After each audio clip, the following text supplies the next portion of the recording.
सिद्धार्थ हत्यारे यांच्याकडे पाहिलं पाहिजे।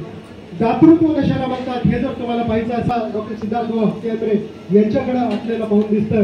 आणि नेतृत्व कशाला म्हणतात हे जर तुम्हाला पाहिजे असेल तर ते नेतृत्व कसं असायला पाहिजे याची प्रचिती आपल्याला डॉक्टर सिद्धार्थ यांच्या कार्यकर्तृत्वाकडे बघून येत असते।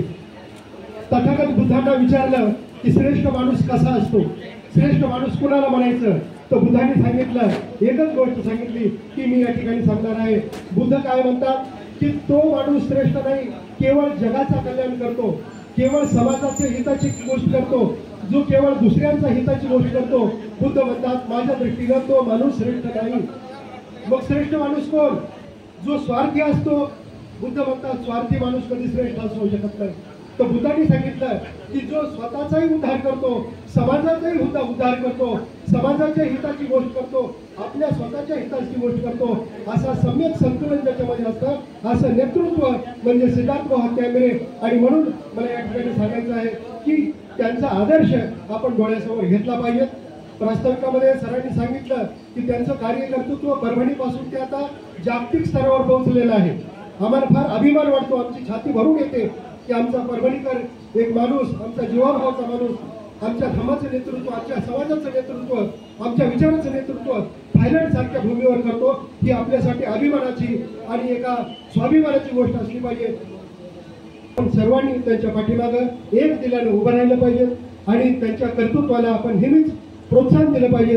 कारण हे एक असं व्यक्तिमत्व आहे की हे जातीच्या पलीकडे, धर्माच्या पलीकडे गेलेलं व्यक्तिमत्व आहे। आपण पाहतो की जे उत्साहानं भीमजयंती साजरी करतात त्याच उत्साहानं पोखरणीकडे जाणारे जे भाविक असतात त्यांना पूर्ण एक महिनाभर खिचडी वाटपाचा कार्यक्रम, धार्मिक कुठलाही कार्यक्रम असो त्याच्या पाठीमागे खंबीरपणाने उभं राहून तो कार्यक्रम, कारण भारताची संस्कृती त्या पद्धतीची आहे आणि त्या पद्धतीचं वातावरण सिद्धार्थ भाऊ ते पार पडत असतात। आणि म्हणून अशा एका व्यापक व्यक्तिमत्वाचा आज आपण या ठिकाणी वाढदिवस साजरा करत आहोत। आणि वाढदिवस ही साजरा कशा पद्धतीने करत असतो की समाज हिताचा कार्यक्रम, समाज हिताचा उपक्रम या ठिकाणी राबवला जात आहे। आणि रक्तदान करून, रक्तदान हे श्रेष्ठ दान, जीवदान अशा पद्धतीचं मांडलं जातं। आणि म्हणून सिद्धार्थ भाऊच्या या कार्यक्रम प्रसंगी सर्व लोकांनी या ठिकाणी रक्तदान करावं आणि एक अनोठा या ठिकाणी आमचे आदरणीय डॉक्टर सिद्धार्थ भाऊ हत्यारे महाराष्ट्राचे लाडके नेते, आपल्या सर्वांचे लाडके नेते, परभणीकरांच्या हृदयावर अधिराज्य गाजवणारे, क्षेत्र कोणतेही असो, क्रीडा, राजकारण, समाजकारण, धर्मकारण या सर्वांचे क्षेत्रामध्ये अत्यंत दिग्गज असं नाव सिद्धार्थ भाऊ हत्यारे यांच्या वाढदिवसानिमित्त मी माझ्या वतीनं, माझ्या परिवाराच्या वतीनं मी सर्वप्रथम त्यांना जन्मदिनाच्या वाढदिवसाच्या खूप खूप शुभेच्छा देतो, हार्दिक अभिनंदन करतो आणि त्यांना उत्तम आयु आरोग्य लाभो अशी तथागताचरणी प्रार्थना करतो।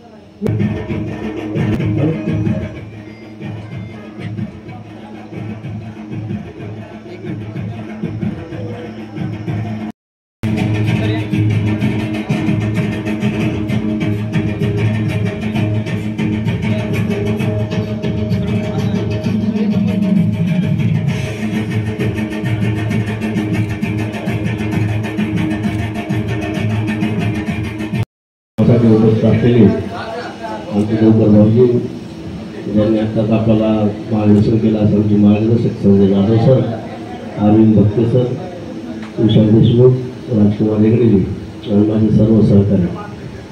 आपण दरवर्षीप्रमाणे यावर्षी सुद्धा रक्तदान शिबिराचा कार्यक्रम माझ्या वाढदिवसानिमित्त घेतला, त्याबद्दल मी माझ्या सर्व सहकाऱ्यांचं पुन्हा एकदा आभार व्यक्त करतो। आज प्रचंड लग्नाच्या तारखा आहेत आणि 44 उन्हाची डिग्री आहे, पण मला एक अभिमानाने स्वाभिमानाने सांगू वाटते तुम्हाला सर्वांना, एवढा उन्हाचा टेम्परेचर असताना सुद्धा आज आपण रक्तदान शिबिराचा हा कार्यक्रम आयोजित केला आहे। या रक्तदान शिबिरामुळं आपण एक बॉटल रक्तदान एक माणसाला वाचवण्याचं काम निश्चितच करणार आहे। त्यामुळे जेवढ्या आपल्याला या सध्या जिल्ह्यामध्ये रक्ताचा अत्यंत तुटवडा असताना आपण जिल्हा सामान्य रुग्णालयामध्ये हा रक्त जमा करून देतो, त्याच्यामुळं अनेक पेशंट आणि अनेक लोकांचे जीव आपल्या रक्ताच्या माध्यमातून वाचणार आहेत। याचा मला माझ्या वाढदिवसानिमित्त आपण घेत असलेल्या कार्यक्रमाचा अत्यंत अभिमान आहे। मी जास्त वेळ मला शुभेच्छा दिल्या त्याबद्दल मी तुमच्या सर्वांचा आभार व्यक्त करतो आणि इथंच थांबतो आणि कार्यक्रम सुरू करू.